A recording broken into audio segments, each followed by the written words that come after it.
Bueno, agora nos toca o turno ás Sputniks Labrego e vamos a presentar un pouco como o proxecto e tamén as nosas inquietudes con respecto á declaración BIC desta paisaxe do Golfo en Casallo. Entón, señor director do proxecto, ten a palabra. De andanzas. Pois nada, como di Laura, o que pretendemos aquí é darlle, digamos, un punto de chegada a este encontro, porque realmente o que queríamos era reflectir sobre todo o tema do patrimonio industrial, o tipo de narrativas que podemos crear a su alrededor, como podemos afrontar un proxecto destas características aquí como un paso necesario, pensamos, dentro do proxecto que estamos a desenvolver aquí en Casallo, sempre da man, sempre acompañando a propia comunidade de Casallo, que é a valedora de todas estas paisaxes. Entón, o que queremos dicir aquí son, digamos, va a ter dúas partes. O primeiro é, digamos, presentar non tanto unha señalosía, ainda que tamén, senón comentar un pouco os resultados que tivemos no noso proxecto, as inquietudes, como se desenvolveu, e a segunda parte é presentar unha a idea que temos, Laura, sobre o proxecto de protección BIC para estas paisaxes. O que quería era defender catro cousas. A primeira é que pensamos, por iso estamos aquí, por iso fixemos isto, enganamos a tantísima xente para estar aquí, que a paisaxe de Casallo é única. É única, é unha das conclusións que temos do noso proxecto, que realmente aquí danse características, feitos, narrativas, paisaxes que non se dan en todos os lados. Iso é o que definimos como patrimonio. Entón, aquí hai un patrimonio único, esa é a primeira idea. A segunda é suliñar a importancia que ten a arqueoloxía e a memoria para configurar esta tipo de paisaxes, que de outro xeito non serían tan únicas. É dicir, que só dende o punto de vista das materialidades das paisaxes e das memorias vinculadas a esas paisaxes podemos afrontar a idea de que a paisaxe de Casallo e as paisaxes do Wolfram, pero non só do Wolfram, como explicarei, son únicas. A terceira idea é reflectir un pouco como dicía, tanto nas primeiras dúas comunicacións, tamén por iso a idea de traer aquí a escritores, a xente que está a configurar que tipo de narrativas queremos dicir sobre esta paisaxe. Esta é a terceira idea. Que ideas e que tipo de diálogo establecer coa paisaxe para configurar estas paisaxes únicas. O tipo de narrativas que podemos construir é, sobre todo, un tipo de narrativas nas que pensamos que a memoria que hai nesas paisaxes non só da actualidade, senón que gracias aos materiais arqueolóxicos podemos tamén configurar unha memoria desas paisaxes no pasado. Pois que tipo de narrativas son interesantes de explotar, digo a palabra explotar tamén nun sentido de configuración de narrativas, explotar esas narrativas, que tipo de narrativas podemos traballar aquí en Casallo. A última idea é reflectir sobre esa idea de facer o BIC, ou de traballar por ese BIC como xeito de protexer estas paisaxes, como xeito, non digamos de un final do camiño, sino unha peza máis dun roteiro de longo percorrido. Estas son as ideas, digamos, que quería poner encima, que quería poner enriba da mesa, non? Entón, Sputniks Labrego, a idea que ten como proxecto é basicamente estudar, como dixo Laura ao principio deste encontro, é estudar esa capacidade que teñen as sociedades labregas e as sociedades campesiñas de resistir e de adaptarse aos diferentes tempos, as diferentes mudanzas que hai, non só no espazo local, sino nun xeito máis xeral. Entón, un dos casos que queríamos traballar desde o principio foi precisamente a guerrilla antifranquista, como entendida a guerrilla antifranquista, e creo que Manuel dixo moito sobre isto, entendida como un relato moi vinculado ás sociedades campesiñas, ás sociedades labregas, non? A guerrilla antifranquista como un fenómeno ligado ao desenvolvemento das sociedades campesiñas aquí, que é un fenómeno que non se dá noutras experiencias guerrilleiras, por exemplo, a de Aragón, e evidentemente as de Europa Occidental. Isto é algo que pensamos que caracteriza moito as sociedades do noroeste, que queríamos estudar aquí a través da materialidade, non? E por eso, pois, todo o tema da cidade da selva, que como xa falei moito esta mañá a xente que estábamos ali, pois non vou aprofundar, a non ser que xa moito interés en algo en concreto, pero foi esta cidade da selva, este mundo guerrilleiro do que falaba Manuel Gago, o que nos truxo en primeira instancia aquí. Só destacar que esta mañá falaba de documento, un dos poucos documentos que temos onde se fala desta cidade da selva, que é unha copia do regulamento da Federación de Guerrillas de León Galiza, que está asignada, en realidad, unha copia feita pola Guardia Civil, onde se pon claramente que os regulamentos están asignados na Ciudad de la Selva en decembro de 1940, que é un dos poucos documentos que temos co este nome. Entón, isto, digamos que foi o comezo do noso traballo, este é o resultado, digamos, da paisaxe da guerrilla que temos atopada de momento en Casallo. Este é un mapa xa desactualizado porque sempre que vamos ao monte con o noso guía espiritual que é Francisco, atopamos outro campamento, entón, bueno, isto non para de crecer, a ver se xa pechamos este mapa finalmente, pero o que quería destacar aquí que a paisaxe de Casallo, algo que non se sabía moi ben que era esta cidade da selva, ao final foi algo moitísimo máis grande do que esperábamos. Isto non só ocorreu coa guerrilla, senón que foi algo que estendose moitísimo.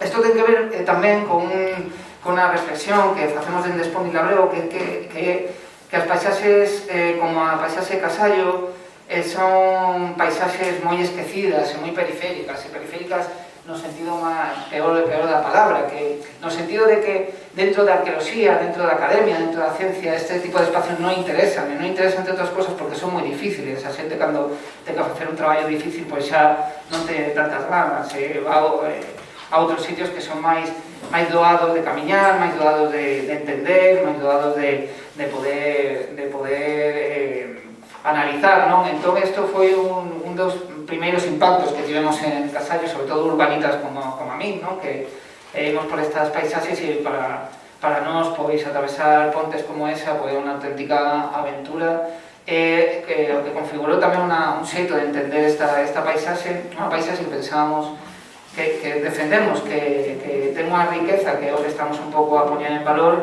que non estaba entendida, non quería ser entendida ata agora precisamente por esta idea de periferia, non? Cando falaba de que onte estive na Coruña, falando precisamente da cidade da selva, e cando dicía que tiña que vir aquí a Casallo, a xente dicía, pero eso está...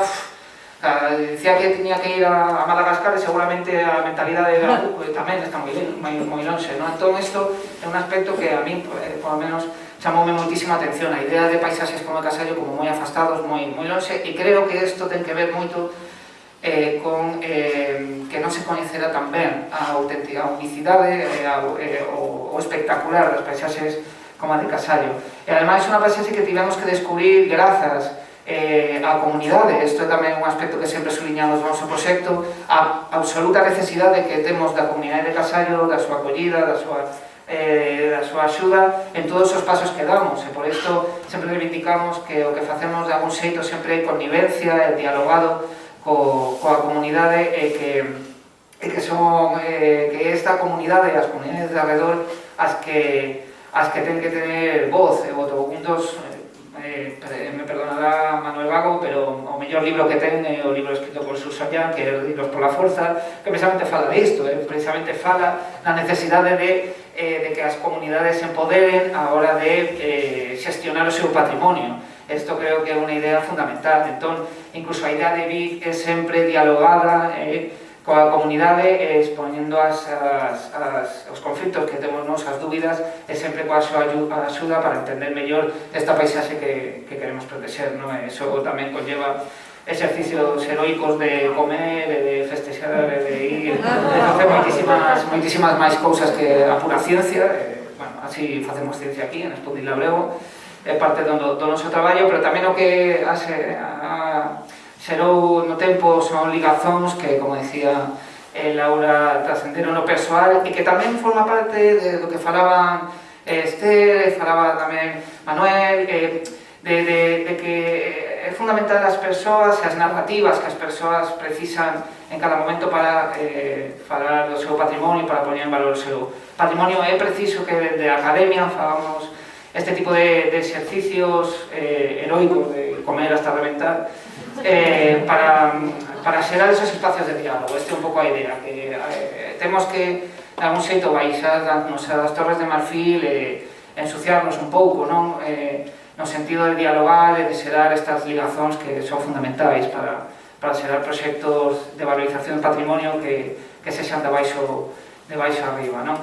Entón, claro, isto, como decía Laura no momento dado, o proxecto noso creceu, expandiuse, desenvolveuse de xeitos incontrolados. Moitas veces falamos que non somos nós os que facemos o proxecto, senón o proxecto é o que nos fai a nós. Entón, o descubrimento das pinturas de Pala de Cabras foron un antes e un despois, porque o que demostraban é que esta paisaxe tiña moitísimo máis que dar, moitísimo máis do que falar, e que aínda había moitísimo que descubrir precisamente por esa periferia, por esa incapacidade de xente como a min, urbanitas, académicos, que non damos valor ata que estamos aquí, ata que imos aos sitios camiñando, non? Entón, claro, o que empezamos a ver é que a paisaxe da guerrilla, que era o noso inicio, onde empezamos o proxecto, tiña moito, non tiña só que ver coa paisaxe da guerrilla, o paisaxe do wolframio co paisaxe do wolframio, sino que todo estaba ligado, e que era o propio concepto de paisaxe o que daba sentido a todo o que estábamos a facer aquí en Casallo.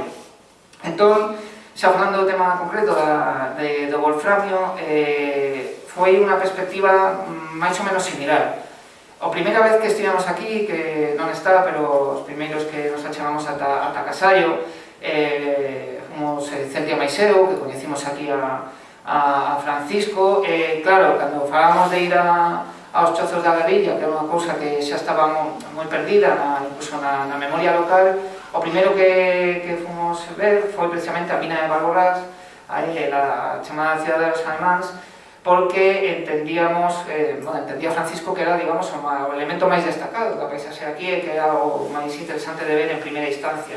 Efectivamente, a Cidade dos Alemáns, a mina de Barborraz, que non vou falar moito, porque mañá na visita que faremos a xente do encontro e así, xa fai máis despazo de todo, foi o primeiro punto de contacto con esta guerra do wolframio, que é unha guerra esquecida, no sentido de que non se entende tanto como guerra, sino como un relato, digamos, que está por detrás de todos os acontecimientos da Segunda Guerra Mundial, pero que foi moi importante e que tivo moitísimo impacto, en concreto en Galiza e en concreto en Casallo. A mina de Barborás representaba, digamos, o máximo desta guerra do wolframio, xunto con outros espazos como pode ser perfectamente Fontao. A Cidade dos Alemáns o que ten é precisamente esa mitoloxía dos nazis, a presencia dos nazis, e sempre chamou moitísimo a atención. Entón foi, digamos, o noso punto de partida para empezar a entender esta paisaxe do wolfram, recollendo todo o traballo feito anteriormente, sobre todo o traballo de Isidro García Trato sobre o destacamento penal da mina de Barborraz. Entón, comezamos a traballar nesta mina, ademais con un background, con moita información xa coñecida, como todas estas fotos, aínda que agora pudemos expandir moito este tema das fotografías antigas da mina de Barborraz, porque tivemos contacto con unha familiar dun dos alemáns que estivo aquí xestionando a mina e que aportou moitísima información novedosa. Entón, todas estas fotos que podemos recoller falaban moito de dúas cousas. Falaban moito de unha memoria moi forte neste espazo, e falaba tamén moito do impacto das infraestructuras, que falaba antes para Fontao, tamén foi moi importante para o impacto que tivo na paisaxe. E as fotos o que demostran é que, sobre todo mañá, cando estivemos ali, vedes perfectamente que todo o que está reflectido aquí nas fotos prácticamente xa desapareceu. É todo un carácter de urxencia do que despois falará do que despois fala Laura. Entón, o que empezamos foi un proxecto de intervención arqueolóxica, documentando todos os sitios, digamos, un mapa, o primeiro mapa, que é realmente das estruturas que quedan da mina de Valborraz, o que dá idea da inmensidade deste espazo, un traballo que nos levou 3 anos facer, e, ademais, incorporando pouco a pouco a materialidade, os obxectos. Isto dá un aspecto, unha perspectiva que ao mellor das infraestructuras non se ve tanto, que é a vida cotidiana de toda esta xente, vista desde o punto de vista dos obxectos que utilizaban e da materialidade. Isto tamén vinculado con a documentación escrita que queda, que nos dá tamén moita información do tipo de obxectos que había. Non sei se aquí, pero son inventarios que fixeron os alemáns antes de marcharse, e un deles pon que había nun despacho había un cuadro de Hitler, había aí. Desgraciadamente non topamos porque sería, vamos, brutal encontrar aí un cuadro de Adolf. Entón empezamos tamén a explorar esta parte da materialidade que pensamos que no patrimonio industrial é fundamental para entender aspectos que dende outro punto de vista non se poderían entender. Fixemos ademais muitísimo traballo na documentación dos edificios. Este traballo foi feito por unha arquitecta que traballou, como vedes, intensamente para facer unha primeira planimetría destes espazos e entender ben as necesidades concretas que ten a mina. Este é outro exemplo que, como vedes, é moi detallado e que permite entender ben o espazo que queda, que é o que podemos explorar. E a partir de aí o que fixemos agora é abrir outro novo camiño, que son excavacións arqueolóxicas no espazo concreto. Esta é unha excavación que fixemos no antigo destacamento penal antigo destacamento penal onde estaban os prisioneiros, e todo este traballo que fixo Isidro García tanto de os arquivos, nós queremos facelo tamén de arqueoloxía, e o resultado foi que realmente queda moitísimo por facer aquí, e que hai moitísimas posibilidades a nivel arqueolóxico para recuperar toda esa información casi esquecida. Mais o tema é que o proxecto, evidentemente, como dicía antes, desenvolveuse de xeitos descontrolados, e o que descubrimos é que a mina de Valborraz é o máis coñecido, pero non só esta mina de Valborraz en Casallo. Outra das minas que estamos a estudiar é esta mina de San Xil, ou mina de Castroboloso, que é outra máis descoñecida, máis vinculada aos procesos posteriores á Segunda Guerra Mundial, máis vinculado á explotación do Wolfram durante a Guerra de Corea, aínda que as fases xa estaba en marcha antes da Guerra de Corea, durante os anos 40, e é un espacio moi interesante porque é a parte esquecida realmente da minería de Wolframio. É unha mina sobre a que hai moi pouca documentación escrita, e sobre todo o que quedan son memorias orais de xente que traballou nesta mina de San Xil, e o material e a materialidade que queda, que é o que estamos estudiando do punto de vista arqueolóxico. E comezamos a facer excavacións en contextos tan interesantes como este que é o cumio de Castroboloso, que, como vedes, tede como unha disposición parece un castro da segunda idade do ferro, pero cando excavamos non atopamos máis materiales que os vinculados aos traballos de Wolfram, e non só os traballos de Wolfram, está vinculado a unha minería de Wolfram moito menos sofisticada e moito máis precaria que a minería de Wolfram en Valborraz. Estamos como a ver a xerarquía dos traballadores e traballadoras do Wolfram e os distintos xeitos que había de explotar este Wolfram en distintas condicións de precariedade. Unha das cousas que podemos atopar, por exemplo, nestas construccións, son os traballos que facían dentro destas construccións para descartar o Wolfram, para traballar o Wolfram. Conseguimos documentar un consulto de 6, o consulto a turmalina e algún resto de Wolfram, o que demostra que era unha explotación vinculada casi ao día, era ir a sacar o Wolfram, xestionar o Wolfram ali mesmo, que non era o traballo asalariado igual que había na mina de Valborraz, senón que era, digamos, unha mina de Wolframio moito máis de ausencia, moito máis precarizada, moito máis uberizada, podemos decir aí, vou ali, fago isto, vendo Wolfram e xa está. E de feito tivemos a sorte de que o señor Alfredo, por gracia unha pérdida que tivemos no proxecto, tanto a nivel de proxecto, a nivel humano, contounos que el foi un dos que construiu estas cabañas de aquí de Castroboloso. E outra parte do proxecto está enfocado a esa parte xa totalmente esquecida e totalmente desvinculada de o que é a minería de wolframio clásica e, digamos, pois, sitios como Fontao, como Barborás, como San Fins, que é a minería vinculada ao que chaman a rebusca, que é a xente vinculada ao extraperlo, non? Entón temos unha zona moi cercana, moi claro, do Teixeral de Casallo, que é a zona da Picota. Entón, nesta zona da Picota, podedes ver na imaxe en dron, que hai distintas construccións que eran desta xente, de familias que iban ali a buscar o wolfram. Entón, tivemos a oportunidade de excavar unha, imos continuar estes traballos porque é moi interesante todo o material que está a sair, as historias que está a contar, sobre todo por memorias como a propia tía de Laura, que tivemos o placer de coñecer e que estivo precisamente neste tipo de chozos e contounos todas as historias vinculadas á rebusca, que é un mundo que ademais pudemos ver que xa non tiña nada que ver co traballo asalariado da mina de Barborás, xa non tiña nada que ver co traballo, digamos, precario da mina de San Xil, sino que isto era un sábese quen poda, como que di. Há unha novela moi coñecida, O mundo de Wolframio, que é o ano do Wolfram, que é de Raúl Guerra Garrido, que fala precisamente da violencia e do impacto que tivo estas rebuscas nas familias, nas sociedades do momento, no momento que a guerra do Wolfram tivo o seu pico, no 1942, 1943, no que os precios do Wolfram crecieron de tal xeito que todo o mundo lanzouse, digamos, como a búsqueda deste ouro negro, como se fora o Far West americano. Sitios como a Picota demostra non só esta necesidade, precariedade do momento, senón tamén a violencia. Un dos obxectos que atopamos, que está xusto abaixo, é este puñal que demostra este mundo de violencia, este mundo de precariedade, que é un mundo que non está reflectido na mina de Barborás, por exemplo. O que estamos a ver é que a minería, o mundo do Wolfram é unha paisaxe, un concepto en termos de paisaxe, pero tamén un concepto que ten moitísimas capas e moitísimos xeitos de entenderla e de confrontarse a esta. E o que é importante, o que é interesante é que este tipo de relatos, este tipo de narrativas non podemos atopalas na documentación escrita e a memoria oral está prácticamente perdida. Entón, é a arqueoloxía, neste caso, o que dá a chave para entender todos estes relatos. E uns relatos que tratamos de recoller tamén, non?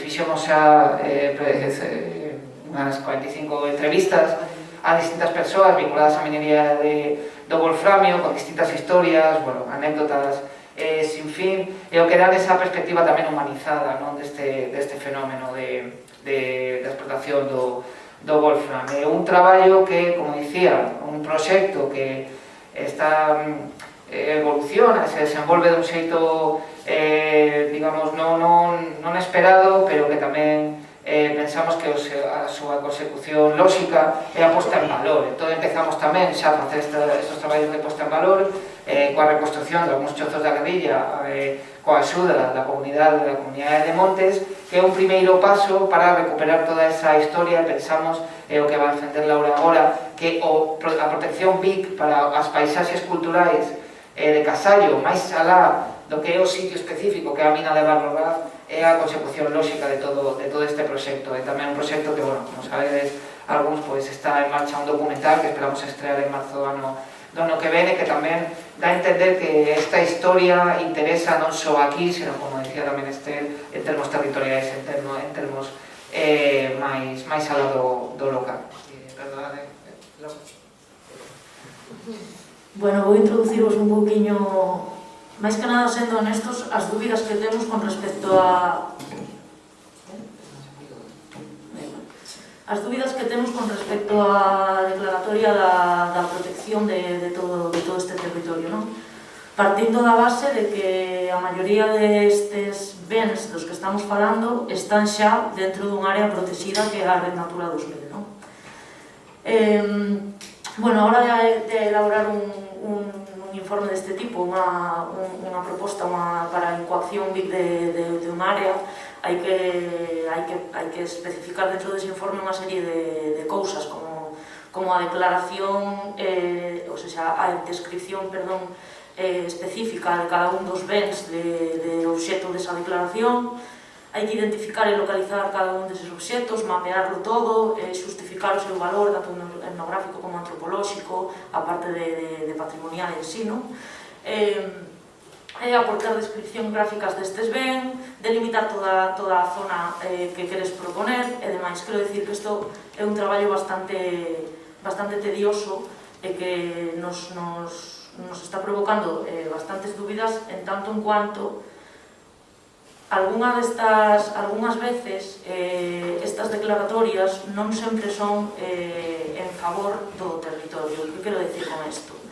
Hai que ter moi claro que polo feito de que unha zona este declarada ben de interés cultural non quere decir que eso xa vaya a solucionar todo con respecto á posta en valor dese lugar.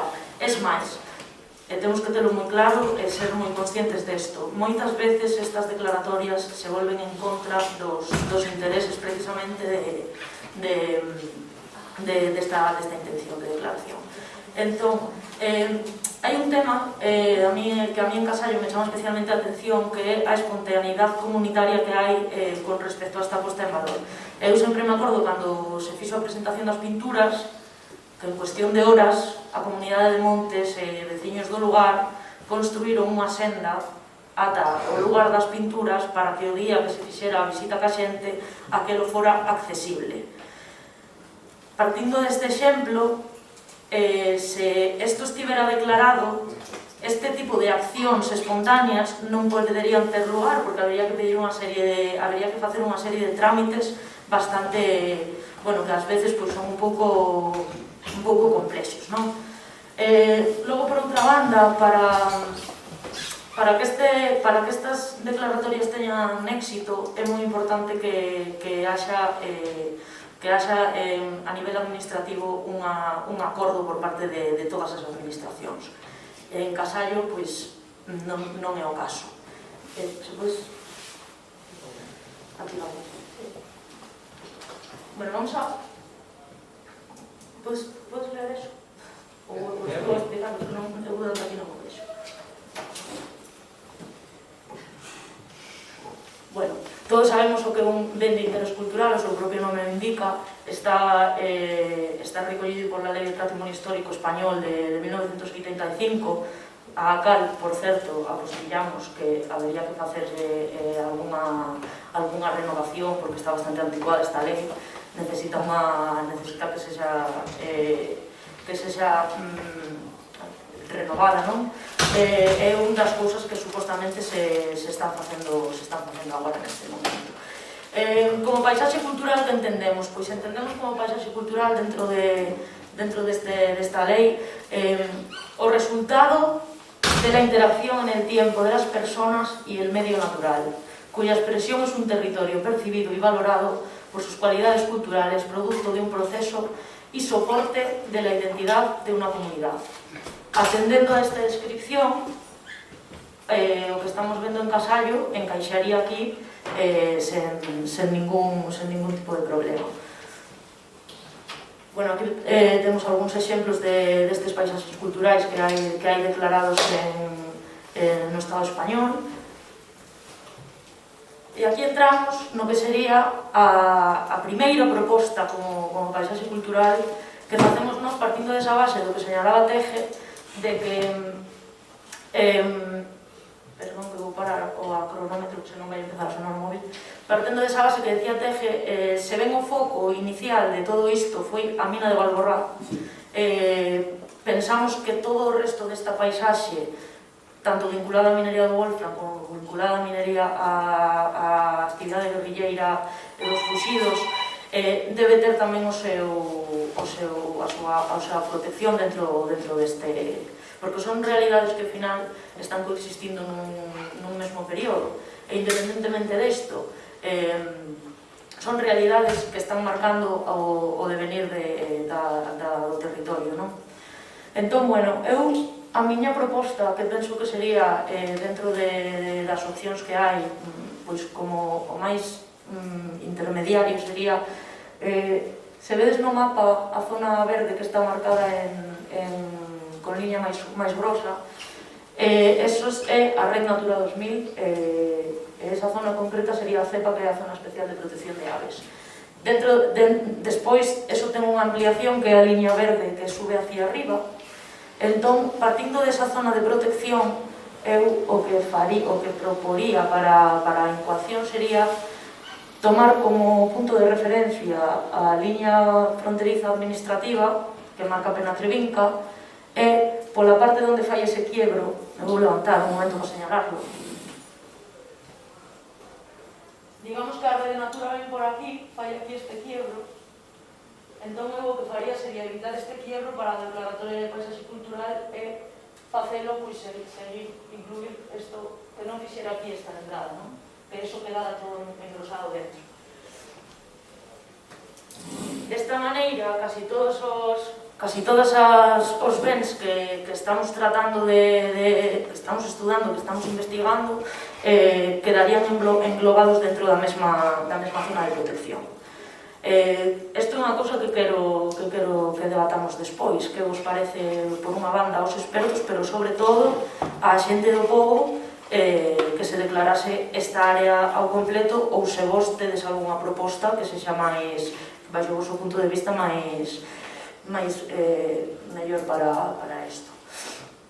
Bueno, por que a declaración BIC? Pois porque, como estamos dicindo, se cumplen todos os requisitos, porque penso que ao longo da xornada de hoxe quedou latente que o arraigo patrimonial o que hai, o arraigo que hai neste territorio, todo o devenir da memoria colectiva que provoca estes feitos son indiscutibles, non? E por unha cuestión que a urxencia, sobre todo neste caso, centrándonos máis nos conxuntos industriais, a ausencia deste patrimonio que está en perigo, porque se coñecedes a mina, e a coñecedes casi todos que estáis aquí, os que non a ides coñecer mañá, pero os que coñecedes a mina, ao longo dos últimos anos, e sobre todo dende que foi o colapso da canteira de Pizarra no ano 2011, que deu lugar a que desaparecera boa parte do conxunto industrial, pois penso que isto nos surge máis ao mellor a así solicitar accións de consolidación, sobre todo, non? Bueno, falábamos antes xa da extensión desta protección, sería extender un pouco a Red Natura 2000, entón este territorio pasaría a ter unha doble protección, por unha banda unha protección natural, por outra banda unha protección en términos patrimoniais. Isto nos permitiría potenciar os recursos moito máis, potenciar os recursos e potenciar os paisaxes. A Comunidade de Montes ten feito un traballo espléndido en canto a señalización de espazos e limpeza de sendas e accesibilidade, e isto se podería potenciar aínda moito máis se isto estivera declarado BIC, non? Entón, bueno, o noso reto, como di aí, é o diálogo con todos, incluindo estas administracións cos que agora mesmo non contamos co seu apoio. Falo polo Concello. Entón, bueno, sen moito máis, para non extendernos demasiado, porque quero deixar tempo sobre todo para o debate, sí que me gustaría que faláramos un pouco do que vos parece a vos, todas as recomendacións e todas as opinións, por suposto, son benvidas. Entón, non sei se encarna queres que demos paso directamente ao debate. Sodes vos os que estáis aquí. Eu votaría como agora a última parte, un debate moderado por calma, se vos parece que la saxone a mesa, presentando, pero vos quedamos aí, Vale. como representantes do proxecto e tamén para O resto da xente, non? Sí. Eu só vos quería facer unha advertencia que me imagino sabedes. A declaración dun BIC implica como primeira acción a redacción de un documento que é o documento que logo permite as actuacións, que é un plan director. Todo BIC inmediatamente declarado. Se agora o Concello, o apoio de toda a comunidade, o tramita a Xunta e a Xunta declara, que ten a competencia do Concello, inmediatamente hai que redactar un plan director que é no que se basean todas as actuacións. Ningún BIC se pode mover hasta que teña un plan director que recolla todas as actuacións que é posible. Digo porque non, en Santiago de Baños Rics hai 4, non os precisas que montas, pero hai 4 e houve que elaborar un plan director en cada un deles é a Alameda, por exemplo, e ten que haber un plan director.